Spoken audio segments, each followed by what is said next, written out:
Hello, everyone. I'm Alan Beaulieu from ITR Economics. I'm happy to talk with you again today about the world and what's going on in the world and how it might impact you. There's a lot going on, and there are a lot of things we could talk about. I'm going to talk about a little small piece of it right now, because I think a small piece is telling. We've been telling people for a long time that the economy was going to slow down in 2022. Not break down, just slow down in its rate of rise. And I think it's important that we keep our focus there and understand that so that we don't overrun our resources, so that we don't plan for 15% growth only to see 8% growth and wonder why we're not meeting our budgets and all of our cash flow projections just fell apart. And if our cash flow projections fall apart, we could easily find ourselves in a growth trend and running out of cash, and that leaves us having to borrow, et cetera. So let's take a look at something I think is really important, and subtle though, is retail sales. Retail sales numbers just came out, and on the surface, I mean, they look good. I mean, we have, and they're not bad in any way, please don't get me wrong, but take away inflation and you come down to a deflated number. And the deflated retail sales, total retail sales, saw a seasonal decline in the 3-month moving total that was a little steeper than what we've seen over the last 10 years.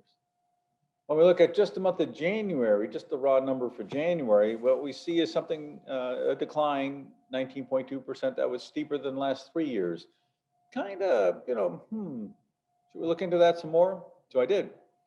And what we find here is that when we look at retail sales, excluding gasoline, where we saw a lot of inflation, and we look at it on a deflated basis, now it gets to be even more telling. The 3-month moving total seasonal decline for January was 3.1%, which was the steepest since 2001, which was a recession year. So steepest January fall in the 3-month moving total, and the 12-12 rate of change shifted into a tentative phase C, slowing growth. You don't see that in the non-deflated numbers, and you don't see that if you keep gasoline in there. But take away gasoline and you look at, people are spending a little less in terms of the rising trend. With the decline in January, very seasonal January, was a little more than you might expect. So dug a little deeper. And what we find out, there are some reasons for that. And one is that disposable personal income, which is your after-tax income, is doing well, but it's the lowest in 12 months. The stimulus money really boosted disposable personal income. And now it's fading away, and we're getting back to, well, for the nation, it's $15.377 trillion. But how does that compare? Well, it turns out it's incredibly normal. So the rate of rise in retail sales has been astronomical. It's been a rocket ride because of all the stimulus spending. And I think a lot of folks are just thinking it's going to continue. The consumer spending got nowhere to go, got nothing to do, and we're just going to keep spending on retail sales. It's not likely to happen. If disposable personal income has calmed down, then why would it? Now, it's above where it was in 2019, which got me to thinking, well, why? Then you look at the graph and you see that it tends to grow a little every year. So I took the growth rate of 2018 and 19 and applied it to the 2019 disposable personal income number. And it turns out our 2021 number is right on target with normal. So nothing bad happening, but nothing great either, just enough to say we're returning to normal. Took it a step further and I looked at the personal savings rate. Now the personal savings rate is at 7.9%. In 2019, it was 7.6%. So we're a little above that, a little above where we were before the whole COVID thing happened. And for the 10 years before, or leading up to 2019, it was 7.26%. So we're a little better than that. Now, the personal savings rate is personal savings divided by personal income. And personal income is earnings, but it's also transfer payments, which means it's Social Security and entitlements and retirement funds that people receive. And it subtracts out everything that we expend. So it's everything that we have coming in minus everything that we expend, rents and going to the store and gasoline and all the rest of that. And we're left with 7.9%, which is a good number, but it's nowhere near as high as it was in 21 or in 20 because, you guessed it, the stimulus money is gone. So we're seeing it settle back down into normal. Now, what's encouraging is that number's healthy despite the inflation that people have been fearing. It's like, oh my goodness, we're falling behind and the consumer's gonna just be swamped and all the rest of that. But through the end of the year, our savings rate was actually good. And it's also gone down enough. So it says it's good, not great. So retail sales are going to slow a little bit, even on a deflated basis, they're going to slow. On an inflated basis, they're going to slow in terms of the rate of rise into a more normal place. We're saving money. I'm glad for that. Disposable personal income is up. I'm glad for that. And it's going back to normal. I'm glad for that. It means that things can settle down a little bit. Now, the next thing you're going to hear about the consumer is that, wow, geez, when the Fed raises interest rates, consumers aren't going to be able to pay their bills. I could just imagine the media saying things like that. What I want you to know is that today, the household debt service payments, well, make sure I get the title right, household debt service payments as a percent of disposable personal income, isn't that a title? It's at 9.2%. Apart, and it's low, very low. So the amount of debt service that we have every month compared to what we have coming in after tax income is exceptionally low. People can afford the debt they have.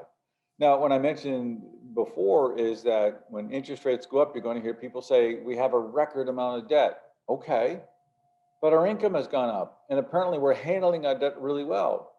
Some may say, well, that's a function of stimulus, Alan, and that it's the stimulus checks that are allowing that to happen. That's not the case anymore. The stimulus checks brought that number down from well below 9.2. It's come back up, but it's still below where we were before COVID.